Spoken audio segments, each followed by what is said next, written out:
Comentar que la Cámara de Free Shops, tanto como la Asociación de Free Shop de Rivera y Cámara de Free Shop del Chuy, le elevaron una carta al ministro de Turismo agradeciendo las medidas de apoyo al sector. Recordemos que sobre todo en Rivera fueron blanco de muchas quejas porque no los obligaban a permanecer cerrados y sin duda también son un sector al que la baja de turismo los afectó muchísimo. Queremos profundizar un poco más esta situación y estamos en contacto con Lina Varela, ella es presidenta de la Asociación de Free Shop de Rivera. Buenas tardes, Lina. Buenas tardes, ¿cómo están ustedes? Muy bien, gracias por aceptar este contacto. Contanos una cosa, ¿hubo algún momento en que se les haya hecho cerrar los free shops? Sí, claro, desde el 22 de marzo, ¿verdad?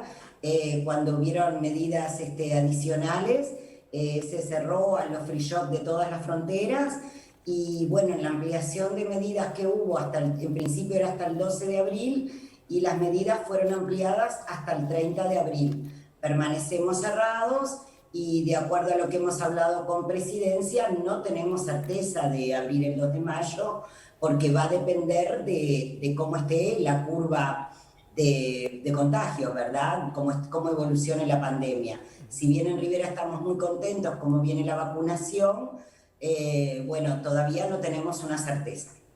Y con respecto a la gente que está en seguro de paro del sector, ¿no? Porque hace un mes más o menos tú habías dicho que era un 75%. ¿Cómo está ese porcentaje y cómo está la situación del seguro de paro?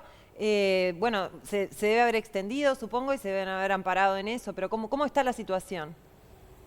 Bueno, nosotras ya hace más de un mes que hablamos, o sea, fue previo al cierre. El cierre el 22 de marzo era previo a turismo. Hay que tener en cuenta además que nosotros trabajamos en forma zafral, ¿verdad? Porque en función de feriados brasileros y demás, o sea, nos afectó estar cerrados en Pascua, en Tiradentes, sin duda vamos a estar en feriado del 1 de mayo.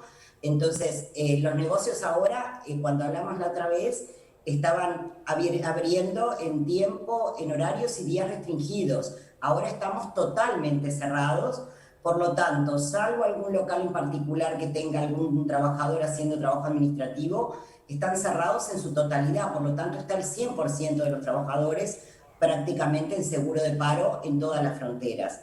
Y eso además teniendo en cuenta que hay trabajadores del sector que más de un miembro de la misma familia trabaja vinculado al sector free shop. Y si ustedes tienen imágenes de estos días de cualquiera de las fronteras, van a ver que están absolutamente desiertas porque el movimiento del free shop repercute en el comercio no free shop, ¿verdad? En los restaurantes, en los hoteles. Entonces el impacto para la economía está siendo muy grande.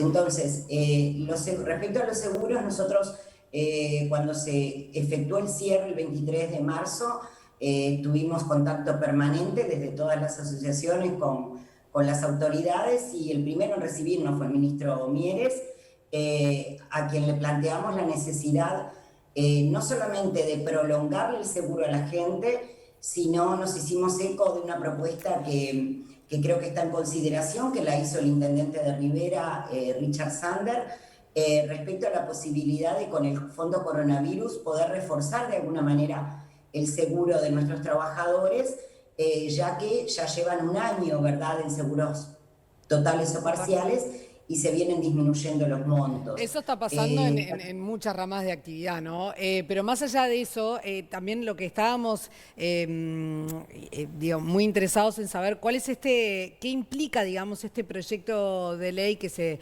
están proponiendo que buscan habilitar las ventas online. ¿Cómo se podría llevar a cabo, ¿no? Este sistema? En primer lugar, ante la medida de cierre, ¿verdad? Que por supuesto la acatamos porque todo lo que sea para controlar la pandemia es importante. Aprovecho igual para remarcar porque el tema de los ómnibus es una cosa que se había venido repitiendo y la posibilidad del vínculo con los casos, que los free shop están cerrados desde el 22 de marzo y todos los picos de contagio más altos fueron con posterioridad a nuestro cierre, así como el descenso, ¿verdad?, de los últimos días. Entonces, si bien nosotros ahora fuimos contemplados como sector y nos incluyeron, que lo veníamos pidiendo desde la Cámara de Turismo, como operadores turísticos, en la medida que podemos venderles solamente a turistas extranjeros de manera presencial, y estas medidas nos ayudan, digamos, nos dan un poco de oxígeno mientras estamos cerrados. Lo que nosotros le planteamos a las autoridades es que, bueno, no es la solución porque nosotros tenemos compromisos con los proveedores, alquileres, comerciales, o sea, seguimos pagando con los locales cerrados. Entonces, entendíamos que había posibilidades de una apertura ordenada, llamémosle. En algún momento planteamos un corredor sanitario de comercio con medidas de control y con previas ventas online. No lo vio viable la Secretaría de Presidencia, razón por la cual el planteo que hicimos ahora, al que tú te referís, es un proyecto de ley que fue presentado por los diputados de Rivera, el doctor Marne Osorio y la diputada Nazmi Camargo, que es la posibilidad de que durante 90 días, o sea, a término, el Poder Ejecutivo podrá prolongarlo o no, pero la idea nuestra es que funcione mientras estén las fronteras cerradas y sea necesario mantener cerrados nuestros comercios, se nos habilite a que esa cuota que hoy los uruguayos pueden traer del extranjero, ¿verdad? Las 3 compras de $200, dentro de esa misma franquicia, la persona pueda optar de comprarla desde un free shop. En los mismos términos, ¿verdad? Una persona mayor de edad, con tarjeta internacional, que si tú ya tenés gastados $300, bueno, que sean 300 más, pero de ningún modo aumentar esa cuota, y que además posiblemente hasta la puedan limitar en unidades físicas. La intención no es hacer ningún tipo de mella al comercio doméstico, pero la mercadería que llega del exterior no paga ningún tipo de impuesto y no ocupa puestos de trabajo. Entonces esa puede ser una manera que nosotros reintegremos personal a trabajar a puertas cerradas. En la medida que sea online, evitamos aumentar la movilidad y permitiría un cierto oxígeno a las empresas, al Estado empezar a recaudar nuevamente, ¿verdad? Porque también hay un sacrificio fiscal cuando nosotros estamos cerrados, y particularmente nos preocupan las mercaderías perecederas, ¿verdad? O sea, es importante tener en cuenta que nosotros no vendemos canasta básica, no vendemos productos de origen Mercosur ni uruguayos, por lo tanto no ¿Y por estamos qué no compitiendo vender con... online, digamos, a extranjeros, por ejemplo, a quienes puedan, a quienes vivan del otro lado en Brasil o en ciudades, Bueno, digamos, cercanas? Pensando hay también un en los comercios domésticos, que también están en muchos casos cerrados, otros empresarios gastronómicos que han tenido que cerrar y que también están en la misma situación en la que, o peor, en la que están en los free shops. Lo que sucede es que eso es un proyecto que es el proyecto final, tanto nuestro como del Poder Ejecutivo, que ve con muy buenos ojos instrumentar la posibilidad del e-commerce hacia terceros países. Lo que sucede es que eso no lo definimos nosotros y hay toda una serie de temas instrumentales. Nosotros, por ejemplo, tú me decís venderle, por ejemplo, a Santana do Livramento. Hoy, en los acuerdos que existen por la Unión Postal con intervención del correo, una mercadería que vendemos nosotros tendría que ir del puerto, por ejemplo, de Montevideo a Rivera, pagar un impuesto, tener todo un costo logístico de preparación, volver a Montevideo para en Carrasco subirse a un avión, ir a Curitiba y volver a Santana do Livramento.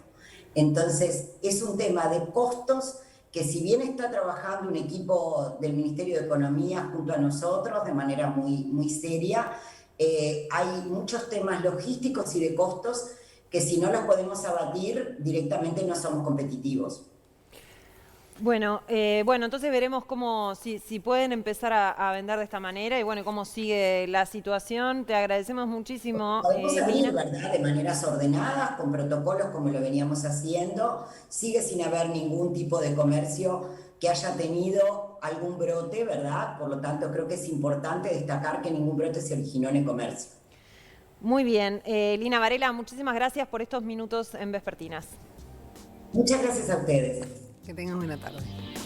Bueno, están ansiosos por abrir, pero bueno, el tema es cómo está la situación en general, ¿no? Sanitaria. O sea, no es que se inicie un brote o no un brote. Tampoco tenemos el hilo epidemiológico para saber dónde se inician los Es brotes. difícil, ¿no? Esa aseveración es como un poco mucho. Sí, bueno, lo que pasa es que también cada rubro hace eso, ¿no? En el transporte pasa lo mismo, dicen que no hay brotes en el transporte. Los números ¿no? activos no variaron.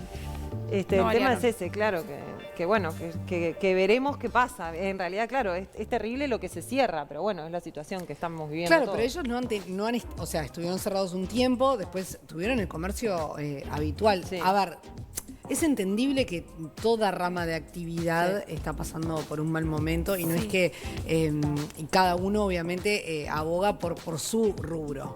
Pero en realidad los free shops han estado abiertos casi todo el tiempo, Sí. Hasta salvo ahora. Ahora es de fines de marzo. Claro, entonces, Al lado de otros sectores, salones de fiesta, un montón de otros rubros, es como decís, bueno, todos tenemos que poner un poquito de cada uno. Tampoco es tan crítica la situación. Exactamente.